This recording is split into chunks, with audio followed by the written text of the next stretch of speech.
Hi friends, কেমন আছো? আশা করি সবাই ভালো আছো। আপনাদের সামনে নতুন একটা ভিডিও নিয়ে আসছি কীর্তনে। আপনাদের যদি ভালো লাগে আমাদের সাথে যোগাযোগ করতে পারেন।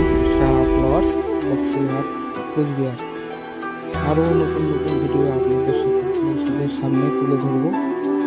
যদি ভালো লাগে শেয়ার করতে পারেন, আমাদের সাথে যোগাযোগ করতে পারেন। নমস্কার। हरे कृष्ण हरे